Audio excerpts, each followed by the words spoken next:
Assalamualaikum warahmatullahi wabarakatuh. Selamat sore. Hari ini kita kuliah pertemuan kedua manajemen biaya ya. Untuk materi nanti kalian bisa lihat di Classroom dan juga tugas di Classroom ya. Hari ini kita akan membahas tentang analisis proses bisnis ya. Definisi parsial ya, proses adalah suatu kumpulan ya. Apa sih yang maksud dengan proses? Proses itu suatu kumpulan aktivitas yang memasukkan menjadi keluaran ya. Contohnya misalkan proses dalam bidang pengolahan bahan baku. Nah, dari bahan mentah menjadi barang setengah jadi dan barang jadi, dan itu barang bisa keluar. Nah, aktivitas terkait dengan pengembangan status dari sebuah entitas. Nah, sekarang entitas adalah benda yang menjadi fokus kita ya. Kebijakan adalah aturan main yang diterapkan pada organisasi. Suatu organisasi menunjukkan pembagian sumber daya manusia yang terdapat pada sebuah organisasi. Nah, dari pengertian-pengertian tadi kita dapat menyimpulkan bahwa proses bisnis adalah kebijakan, suatu kebijakan yang ada dalam suatu perusahaan. Struktur organisasi, ya, organisasi, sumber daya dan aktivitas yang berjalan secara teratur pada sebuah organisasi. Jadi proses bisnis adalah suatu kebijakan diberikan oleh perusahaan, ya, organisasi, ya. Di situ ada struktur organisasinya seperti apa, sumber dayanya adalah manusia itu sendiri, dan aktivitas ada kegiatan yang dilaksanakan oleh suatu perusahaan tersebut. Komponennya ada kebijakan, ada suatu organisasi, ada sumber daya, ada aktivitas. Nah, di situ diproses menjadi suatu bisnis, ya. Seperti misalkan dalam suatu perusahaan manufaktur, ya. Nah, dalam suatu manufaktur itu ada suatu kebijakan yang diberikan oleh pemerintah, oleh perusahaan. Nah, di situ ada struktur organisasinya dari komisaris, direktur, manajer, dan staf dan lain sebagainya sampai ke bawah. Nah, di situ nanti ada sumber manusianya. Sumber manusianya siapa? Karyawan. Nah, karyawan, nah setelah itu ada suatu proses, ya, proses pengolahan bahan baku. Ya, dari situ menjadi suatu proses bisnis, ya. Nah, di sini ada analisis proses inventaris, memahami dan membentuk pemodelan terhadap entitas yang dipandang. Analisa membutuhkan parameter-parameter melakukan proses bisnis dalam suatu organisasi. Jadi suatu analisis bisnis itu membutuhkan suatu parameter-parameter yang harus diberikan. Nah, di sini ada beberapa ilan ya. Sekarang lingkup pemodelan proses bisnis, yaitu ada pemodelan urutan proses aktivitas untuk pencapaian tujuan usaha, pemanfaatan sumber daya bersama atau dikenal dengan 5M. 5 itu apa aja? Men adalah sumber daya manusianya. Jadi ada ruang lingkup pemodelan bisnis itu pertama adalah sumber daya manusia. Kedua, money. Money itu adalah pembiayaan, ya. Pembiayaan yang untuk lakukan pembiayaan terhadap suatu perusahaan. Ada metode, mekanisme, ada mesin, alat, material, bahan yang akan diolah, serta informasi. Kenapa hal ini penting dalam suatu proses bisnis? Karena ini semuanya adalah mencakup ke 5M ini tambah I, ya. 5M ditambah dengan I, istilahnya 5M ditambah I. I-nya itu adalah informasi, ya. M-nya itu adalah money, means, metode, mesin, dan material. Nah, itu adalah suatu proses bisnis. Pemerataan kebutuhan data dan informasi untuk pendukungan proses, ya. Jenis analisis proses bisnis, ya.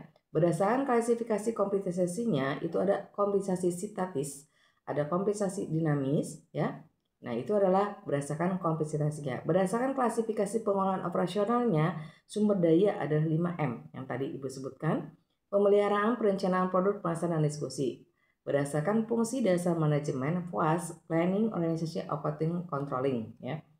Apa yang dipelajari dalam proses bisnis? Pertama, alokasi sumber dayanya yang harus kita pelajari, ya. Dalam suatu proses bisnis itu sumber daya diperlukan sekali. Kenapa? Karena harus sesuai dengan bidangnya masing-masing, ya. Pembahasan sumber daya bersama, urutan proses, tingkat manajemen, fungsi dasar manajemen, kebutuhan data, masukan dan informasi keluaran. Nah, ini yang harus dipelajari dalam proses bisnis, ya. Ini penting sekali. Sumber dayanya, apakah sumber daya yang diloloskan sudah cukup? Ya, misal dalam suatu perusahaan atau suatu pemerintahan, ya, sumber daya ini sudah dialokasikan ke sesuai bidangnya atau tidak, ya. Apakah sumber daya teralokasi sudah terintegrasi dan terukur dengan baik? Kadang, ya, kenapa suatu perusahaan itu mengalami kehancuran? Karena sumber daya yang diberikannya itu tidak sesuai dengan apa yang dia tekunin pada saat dia kuliah atau misalkan pada saat dia belajar, ya. Nah, terus apakah sumber daya memiliki kaitan yang harmonis? Ya, jadi alokasi sumber daya yang dialokasikan sudah cukup, terus sumber daya itu dialokasikan untuk mengukur dan kinerja dengan baik ya. Kalau misalkan sumber dayanya sesuai dengan bidangnya masing-masing, otomatis akan menghasilkan kinerja yang baik bagi suatu perusahaan. Terus sumber daya itu mereka akan saling harmonis ya. Kalau misalkan sumber dayanya aja tidak terlihat secara harmonis ya, tidak ada kekompakan dalam suatu organisasi atau suatu perusahaan ya, itu menandakan bahwa perusahaan tersebut dalam keadaan tidak baik. Pemanfaatan sumber daya bersama, apakah pemanfaatan sumber dayanya sesuai? Apakah pemanfaatan sumber dayanya menghasilkan keluaran yang optimal? Nah, ini pemanfaatan sumber dayanya. Urutan bisnis atau urusan prosesnya. Pertama, apakah urusan proses mendukung tujuan dari organisasi?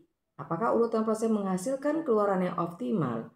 Apakah urusan proses dapat disederhanakan tanpa mengurangi tujuan dari pelaksanaan proses tersebut ya.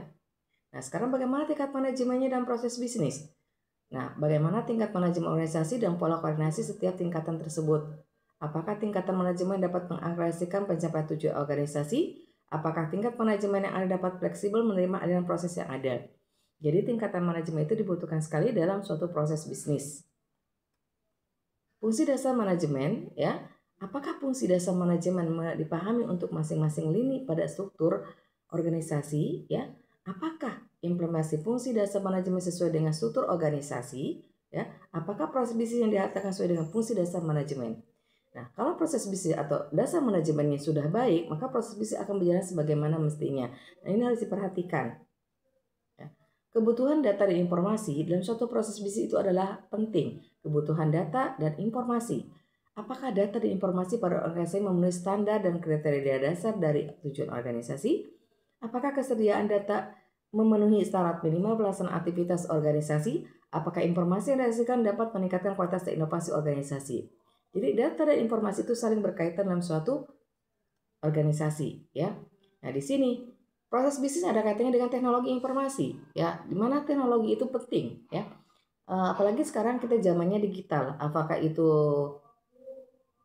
dilaksanakan dengan baik ya, digital yang ada atau teknologi yang ada digunakan dengan baik atau tidak.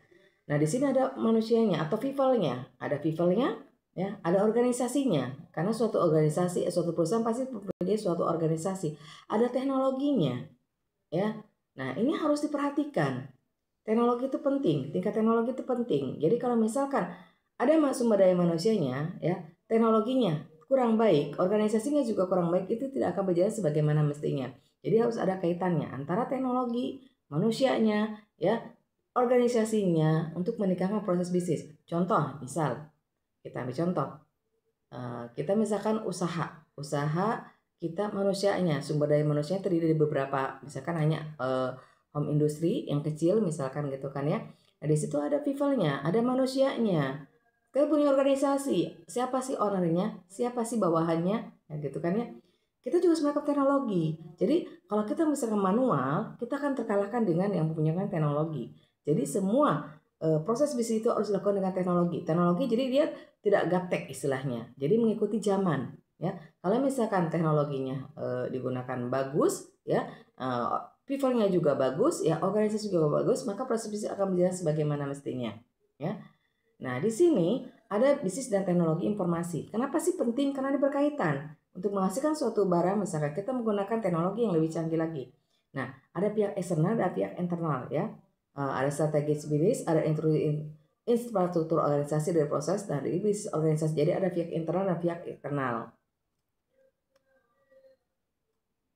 Sumber pengetahuannya itu adalah ya di sini selain proses bisnis juga kita akan membahas tentang organisasi. Nah, organisasi akan kita bahas nanti pada pertemuan yang akan datang ya. Itulah yang kita lakukan hari ini tentang proses bisnis ya. Ada yang pembahasannya nanti bisa kalian lihat di Classroom dan tugas juga di Classroom ya. Ibu cukupkan sampai di sini. Ya, wabillahi taufiq wa hidayah. Wassalamualaikum warahmatullahi wabarakatuh.